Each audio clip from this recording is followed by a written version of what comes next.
ఏ మల్లికార్జున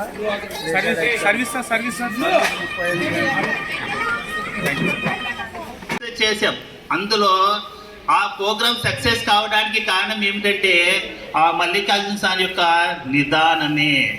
ఎంతమంది ఎంత ప్రజెంట్ చేసినా కూడా చేస్తాను సార్ అన్నాడే కానీ సార్ నా చేత కాదు అన్న మాట ఎప్పుడు వచ్చిందంటే లాస్ట్ ప్రోగ్రామ్ అంతా సక్సెస్ అయిపోయిన తర్వాత నాకు ఆ మాట వచ్చింది. ఒకనొక నాడు చాలా ఇంకా పూర్తి ప్రెషర్గా ఆ టైంలో ఆ మాట అన్నాడు కానీ అంతవరకు అతని ముందుండి నడిపించుకుంటూ పోయారు. తర్వాత అస్మత్ మేడం గురించి చెప్పాలి అంటే అస్మత్ మేడం చెప్పినట్లు చాలా కూల్ అండ్ స్మైలీ. ఎప్పుడు కూడా ఏదైనా వర్క్ చెప్పని చేస్తాను సార్ అనేవాళ్ళు. నాకు ఈ మేడంకి ఎప్పుడు ఎక్కడ ఉంటుందంటే ఈ వొకేషనల్ డిపార్ట్మెంట్కి నాకు సమస్య ఎక్కడ వస్తుందంటే టైం టేబుల్ వేసేదానిలో. అంటే ఈ స్కూల్కి టైం టేబుల్ నేనే వేస్తూ ఉంటాను ఎప్పుడు కూడా. వొకేషనల్ వాళ్ళు వస్తారు, ఏం సార్ మాకు టైం టేబుల్స్ పీరియడ్లు తక్కువ వేసారు, మాకు ఇంకా ఎక్కువ పీరియడ్లు కావాలి అని. వీళ్ళు సబ్జెక్ట్ టీచర్స్ మాకు ఎక్కువ పీరియడ్లు కావాలని. అలా మా మధ్య క్లాష్ వచ్చేది. అయినా మేడం వాళ్ళకి అడ్జస్ట్ చేసేవాళ్ళు. మేడం ఎలా ఒకటి అడ్జస్ట్ చేసుకోండి మేడం, మీరు అనుకుంటే ఎలాగైనా చేయగలరు, మీరు ఏదైనా మీరు చెప్పగలరు, మీరు అనుకుంటే కొద్దిగా అడ్జస్ట్ చేసుకోండి అంటే వాళ్ళు వెంటనే విని అడ్జస్ట్ చేసుకునేవాళ్ళు. ఎగ్జామ్స్ అప్పుడు కూడా డ్యూటీస్ వేసేటప్పుడు మాకి ఎప్పుడు ఉపయోగపడేది ఎవరంటే వొకేషనల్ టీచర్సే. ఏదన్నా ఒక రూమ్లో మనకి టీచర్స్ లేరంటే వెంటనే మాకు మతుకొచ్చేది ఎవరు? వొకేషనల్ టీచర్సే మతుకొచ్చి. ఎవరున్నారు వొకేషనల్ టీచర్స్ అక్కడ క్లాస్ రూమ్లో అంటే వీళ్ళే. ఎప్పుడు మేమే దొరుకుతామా సార్, ఎప్పుడు మీకు మేమే దొరుకుతామా అనేవాళ్ళు. సారమ్మ మేడం ఎప్పుడు మేమే దొరుకుతామా అనేవాళ్ళు. ఇలా మేడం వాళ్ళు ఎంతో అప్పటి నుంచి మేము సీనియర్స్ అనే భేదాభిప్రాయం ఎప్పుడూ లేదు. నేను మేడం కన్నా జూనియరే కావచ్చు, ఏం సార్ అనే మాట రాలేదు. సార్ మీరు చెప్పారు నేను వెళ్తున్నాను అంటే వీళ్ళు డ్యూటీకి ఎంత అంకిత భావంతో ఉన్నారు అంటే వీళ్ళు మేము చేస్తున్నటువంటి ఈ స్కూల్ డ్యూటీ పిల్లలకు ఉపయోగపడేది కాబట్టి మనకి సార్లు చెప్పింది మేము చెయ్యాలి అన్న ఒక ఉద్దేశంతోనే వీళ్ళు ఈ స్కూల్కి ఇన్ని సంవత్సరాలు అంకిత భావంతో పనిచేశారు. ఇంకో విషయం, ఈ స్కూల్లో ఎన్ని సంవత్సరాలు చేసినా ఆ టైం కనబడదు, సంవత్సరాలు కనబడవు. మేడంకి 40 years సర్వీస్ అయిపోయిందంటే అర్థం చేసుకోండి, ఈ స్కూల్లో 40 years సర్వీస్ అంటే ఈ స్కూల్ ఎక్కడ పోయింది సర్వీస్ మొత్తం. అంటే ఈ స్కూల్ వాతావరణం అలాంటిది, అసలు ఎక్కడ కనబడదు. ఈ స్కూల్లో ఎన్ని సంవత్సరాలు పనిచేసినా మనకి టైం అనేది కనబడదు.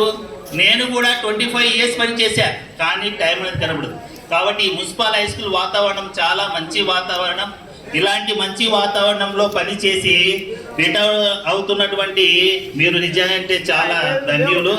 మీ రిటైర్మెంట్ జీవితం, ఇద్దరి యొక్క రిటైర్మెంట్ జీవితం, శేష జీవితం బాగా ఉండాలని, ఆరోగ్యాలతో అష్టైశ్వర్యాలతో బాగా ఉండాలని కోరుకుంటూ నాకు ఇచ్చినటువంటి అవకాశాన్ని ముగిస్తున్నాను.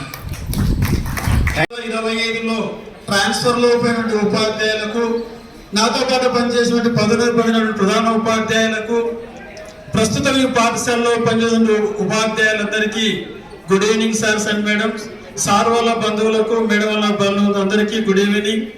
నాకు మల్లికార్జున సార్తో రవి సార్ చెప్పినట్టు 2008 నుంచే పరిచయం ఉన్నది.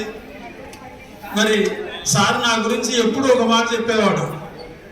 2008లో మున్సిపల్ హై స్కూల్కి వచ్చినప్పుడు ఎలా ఉంది గిరి స్కూల్ అంటే, నువ్వేం టెన్షన్ తీసుకోవద్దు సార్, ఇక్కడ హెడ్ మాస్టర్ రూము, ఇక్కడ స్టాఫ్ రూము, ఇక్కడ ఈ రూములు, అక్కడ ఆ రూములు ఉన్నాయని నేను చెప్పినాను. చాలా మందికి చెప్తా ఉంటాడు మల్లికార్జున సార్.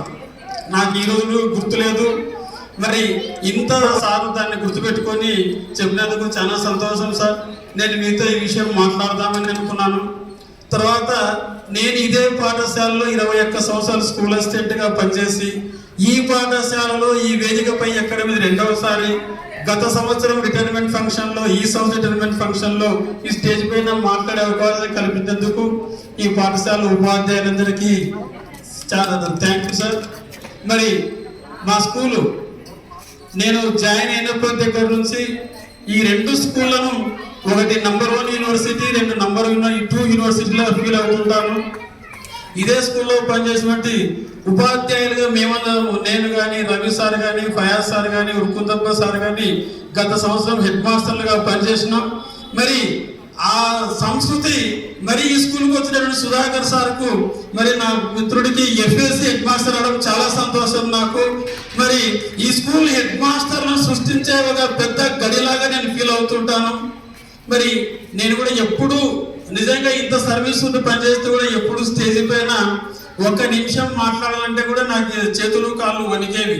మరి నేను హెడ్ మాస్టర్గా నేను కల్లుబావి మున్సిపల్ ఉన్నత పాఠశాలకు పోయిన తర్వాత మొదటి రోజే అక్కడ ఉన్నటువంటి హెడ్ మాస్టర్ ఎలిమెంటరీ స్కూల్ గంగానాయకు అవన్నీ కాదు సార్, నువ్వు స్టేజ్ ఎక్కాలి